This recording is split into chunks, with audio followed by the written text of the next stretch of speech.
Hello everyone, welcome back. This is the second part of chapter India's foreign policy. In the first part, we have already discussed about the basic features of India's foreign policy. As per revised syllabus, now we will discuss about the relations between India and China, India US, India Russia and India Israel. तो आपके revise syllabus के according basic features of India's foreign policy के बाद अब हम discuss करेंगे India and China relations के बारे में from 1949 to till now. So let's begin. China का फुल नेम क्या है? People's Republic of China. PRC इसे शॉर्ट में कहा जाता है. पीआरसी 1949 में अस्तित्व में आई थी after the civil war in China, और इस सिविल वॉर के लीडर थे माओ त्से-तुंग. इस पिक्चर में जो आप देख रहे हैं ये है माओ त्से-तुंग. माओ जेडोंग के नाम से इन्हें जाना जाता है. ये एक कम्युनिस्ट थे और कम्युनिस्ट आइडियोलॉजी के बेस पर चाइना में रेवोल्यूशन हुआ था 1949 में. 1949 से पहले चाइना में गवर्नमेंट थी नेशनलिस्ट की, और इस सिविल वॉर में कम्युनिस्टों की विक्ट्री हो जाती है और नेशनलिस्ट भागकर ताइवान चले जाते हैं और वहाँ जाकर वे फॉर्म करते हैं रिपब्लिक ऑफ चाइना, RIC.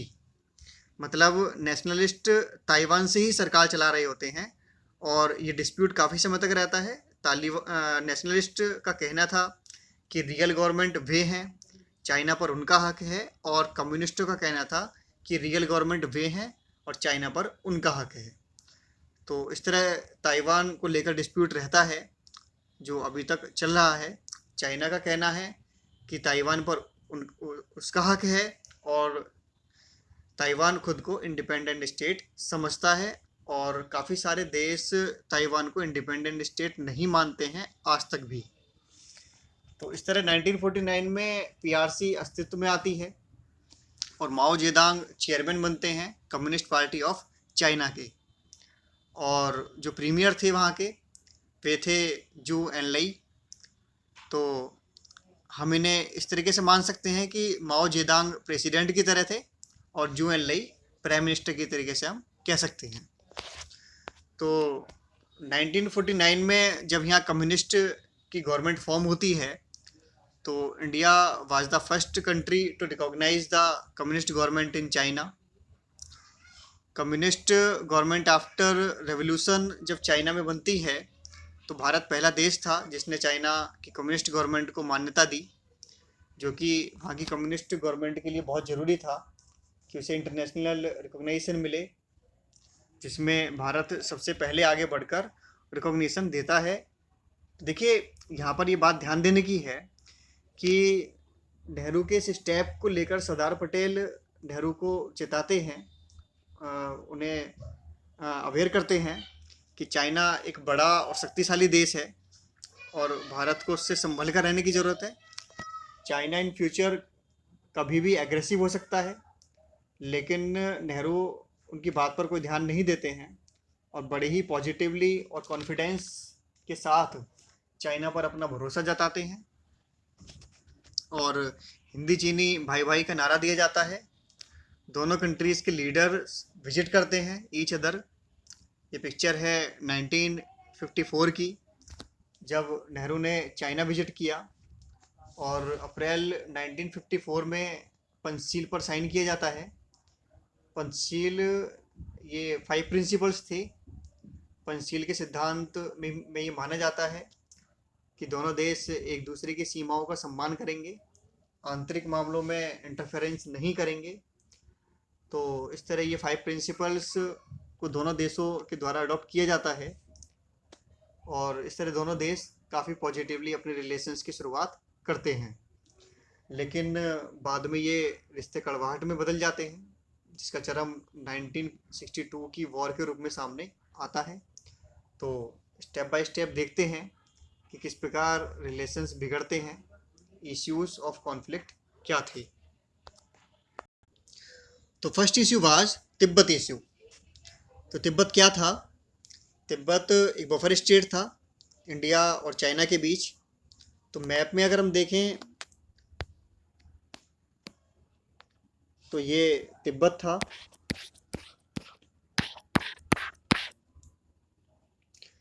तो चाइना का बॉर्डर इंडिया से नहीं लगता था, बॉर्डर लगता था तिब्बत से। तो इस तरह तिब्बत एक बफर स्टेट था इंडिया और चाइना के बीच। तिब्बत खुद को एक इंडिपेंडेंट स्टेट मानता था। उसका कहना था कि तिब्बत की हिस्ट्री एक इंडिपेंडेंट स्टेट ऑटोनोमस की रही है, और चाइना तिब्बत को अपना पार्ट मानता था। उसका कहना था कि हिस्टोरिकली तिब्बत पर चाइना के रूलर्स का कंट्रोल रहा है। तो इस तरह चाइना 1950 में तिब्बत को ऑक्यूपाई करता है और उस पर अपना कंट्रोल कर लेता है। अब जैसे ही चाइना तिब्बत को ऑक्यूपाई करता है, इससे एक बड़ा चेंज आता है इंडिया चाइना रिलेशनशिप में। क्योंकि जब चाइना ने तिब्बत को ऑक्यूपाई किया तो अब एक बहुत बड़ा बॉर्डर लगने लगा इंडिया का चाइना से। क्योंकि जो तिब्बत एक बफर स्टेट का काम कर रहा था इंडिया और चाइना के बीच, वो अब खत्म हो गया। इंडिया यहाँ पर चुप रहता है।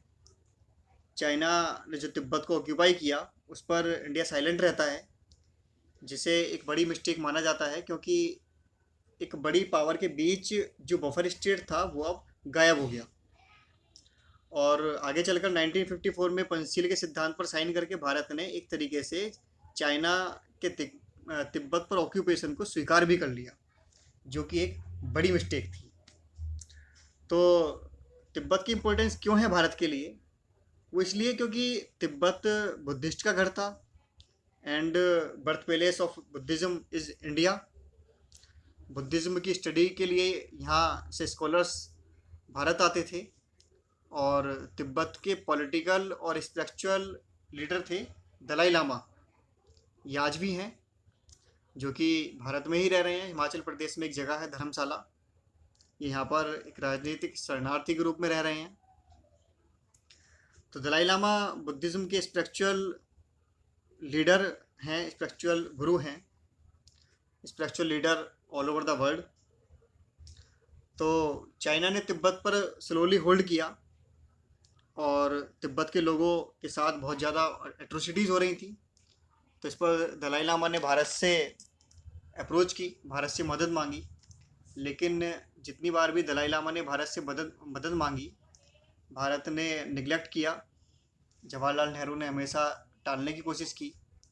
नेहरू का कहना था कि इस मुद्दे पर चाइना से बात करना ठीक नहीं है, क्योंकि हमने ऑलरेडी पंचशील समझौता किया है, तो ये सही नहीं होगा। और इसके बाद 1958 में एक अपराइजिंग होती है इन तिब्बत अगेंस्ट चाइना ऑक्यूपेशन।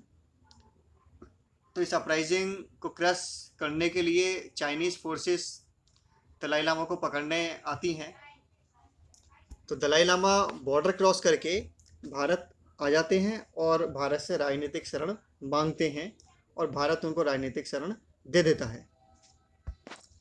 शरण इसलिए भी दी क्योंकि हमारे यहाँ बहुत सारे बुद्धिस्ट हैं, और दलाई लामा उनके लिए गॉड, भगवान की तरह हैं। तो इस तरह दलाई लामा भारत में ही रह रहे हैं एट प्रेजेंट। हिमाचल प्रदेश में धर्मशाला डिस्ट्रिक्ट में वो रह रहे हैं अभी। तो दलाई लामा को शरण देने से चाइना बहुत इरिटेट होता है। उसका कहना था कि भारत ने उसके दुश्मन को शरण दी है। तो इस तिब्बत के इश्यू से इंडिया चाइना के रिलेशंस में एक खटास बनती है। दोनों देशों के संबंध इस इशू से ख़राब होते हैं। इसके अलावा नेक्स्ट इशू जो अभी तक चल रहा है वो है बॉर्डर इशू। तो देखिए, इंडिया और चाइना की एक बहुत लंबी बाउंड्री है, जो करीब 3488 किलोमीटर की है। और ये जो आप रेड बाउंड्री आप देख रहे हैं, ये इंडिया और चाइना का बॉर्डर है।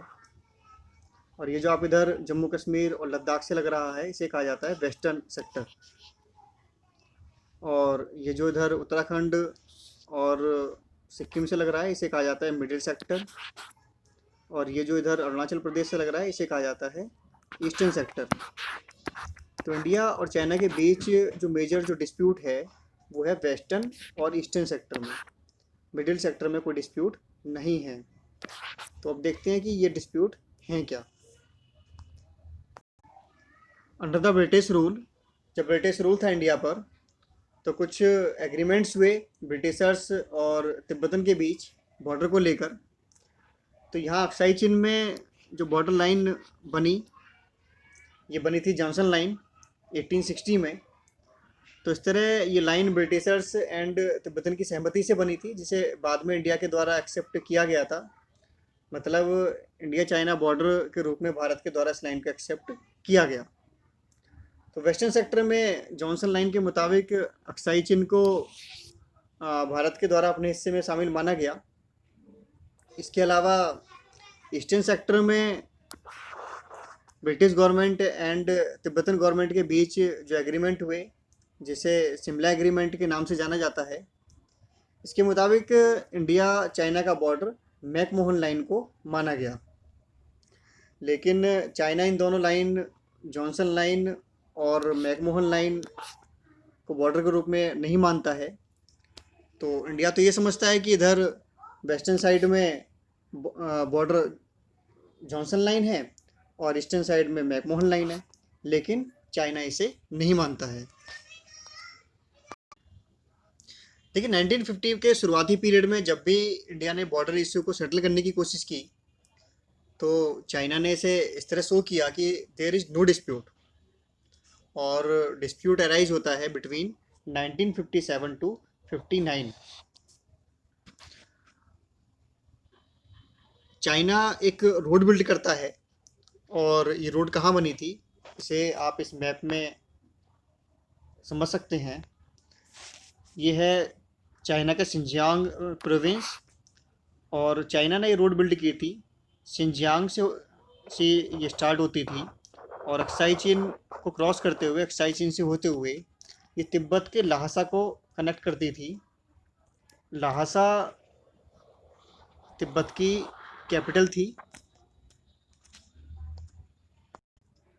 तो ये रोड कंस्ट्रक्ट की गई थी इन 1957, और इंडिया को इसकी जानकारी हुई इन 1959। और जब भारत ने इसे अपोज किया, तो चाइना ने कहा कि अक्साई चीन तो हमारी टेरिटरी है, और केवल अक्साई चीन ही नहीं, यहाँ पूरा नेफा। व्हाट इज़ नेफा? आज जो आप अरुणाचल प्रदेश देखते हैं, वो समय कहलाता था नेफा, नॉर्थ ईस्ट फ्रंटियर एजेंसी। तो इस तरह चाइना ने क्लेम किया कि सिर्फ अक्साई चीन ही नहीं, नेफा का एरिया भी हमारा है।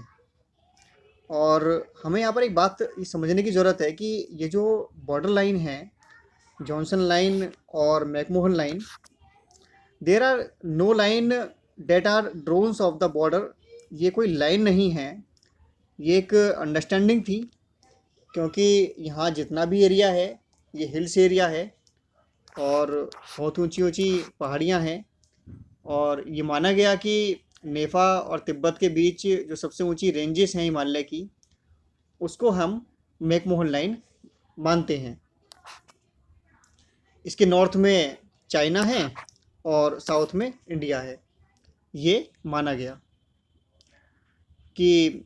लेकिन चाइना का ये कहना है कि एग्रीमेंट जो ये हुए थे ये ब्रिटिशर्स और तिब्बत के बीच हुए थे, और हम इसे एक्सेप्ट नहीं करते हैं as the border between India and China. और ये हमारे कस्टमर यूज से डिसाइड होगा कि बॉर्डर क्या है। कस्टमर यूजेस को देखा जाए तो ये वाला जो एरिया है अक्साई चीन का, ये बहुत ऊंचे बंजर पहाड़ियों वाला एरिया है, जहाँ पर हमारी आर्मी से कभी कभार सिर्फ पेट्रोलिंग के लिए ही जाती थी। तो चाइना ने कहा कि ये वाला एरिया हमारा है, और इसलिए हमने यहाँ रोड बनाई है जो अक्साई चीन वाला है। तो उसके बाद ये डिस्प्यूट सामने आता है, और दोनों देशों के बीच बातचीत का सिलसिला चलता है टू रिजॉल्व दिस इशू। और चीन का ये कहना था कि जो अक्साई चीन का एरिया है वो हमारे कंट्रोल में रहेगा, चाहे तो नेफा वाला एरिया आप अपने कंट्रोल में रख सकते हैं। But this was rejected by India, और इंडिया ने कहा कि both areas are integral part of Indian territory. दोनों ही एरिया अक्साई चीन और नेफा भारत का अभिन्न हिस्सा हैं।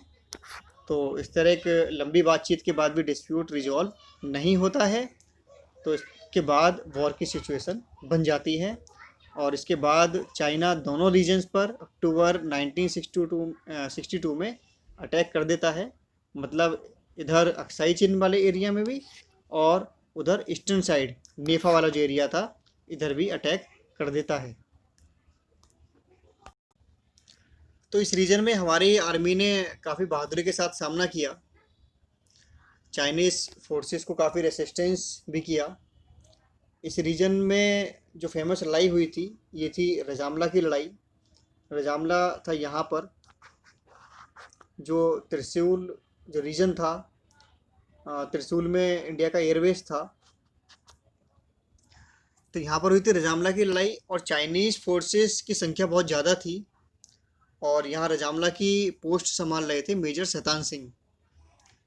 मेजर शैतान सिंह से कहा गया कि पोस्ट एकदम से छोड़ दीजिए वरना यहाँ पर कोई नहीं बचेगा और यहाँ रजामला से आगे अगर चाइनीज़ बढ़ जाते तो त्रिशूल पर उनका कब्जा हो जाता जो कि हमारा एयरबेस था। तो इसलिए शैतान सिंह जी ने पोस्ट को लीव करने से रिफ्यूज़ कर दिया। उनकी 135 सोल्जर्स की टुकड़ी थी और वो लड़ते लड़ते शहीद हो जाते हैं। शैतान सिंह जी की बॉडी मिली थी बर्फ़ में दबी हुई अगले साल और जिस हालत में मिली थी वो लड़ते लड़ते शहीद हुए थे सारे सोल्जर्स और चाइनीज़ फोर्सेस को रोका था उन्होंने एक दिन के लिए। शैतान सिंह जी के बाद में परमवीर चक्र का हाईएस्ट गैलेंट्री अवार्ड दिया गया था फॉर द बैटल ऑफ रजामला। बहुत फेमस लड़ाई थी ये 1962 की। तो यहाँ पर थोड़ा रेसिस्ट किया था इंडियन फोर्सेस ने, लेकिन यहाँ पर जो ईस्टर्न फ्रंट था उसमें तो चाइनीज़ ये पूरा असम का प्लेन के एरिया तक आ गए थे। जो असम का मैप देखेंगे तो वहाँ पर पड़ता है तेजपुर। तेजपुर डिस्ट्रिक्ट तक जो है चाइनीज़ फोर्सेस आ गई थी। तो इस तरीके से 1 वीक के अंदर चाइनीज़ फोर्सेस इंडिया में काफ़ी अंदर तक आ गई थी और उसके बाद लड़ाई रुक जाती है और करीब 2 हफ्ते तक लड़ाई रुकी रही। निगोशिएशंस चलते रहे लेकिन निगोशिएशंस भी सक्सेस नहीं हो पाए क्योंकि चाइना अपनी जिद पर अड़ा था कि उसको वो रीजन चाहिए। उसके बाद चाइना सीज़ फायर कर देता है। चाइना अपनी तरफ से सीज़ फायर डिक्लेयर कर देता है 21 नवंबर को और युद्ध रुक जाता है। तो इस युद्ध में इंडिया को बहुत ज़्यादा लॉस हुआ था। इंडिया को बहुत ज़्यादा लॉसेस झेलने पड़े थे। चाइना ने एक तरफा सीज़ फायर इसलिए किया था क्योंकि उसका पर्पज़ सॉल्व हो चुका था और वो अपनी ताकत दिखाना चाहता था कि हमारी ताकत कितनी है और दूसरे उसको ये भी डर था कि बिग पावर्स का लाइक अमेरिका कि यूनाइटेड नेशंस के थ्रू उसके ऊपर कार्रवाई हो सकती है।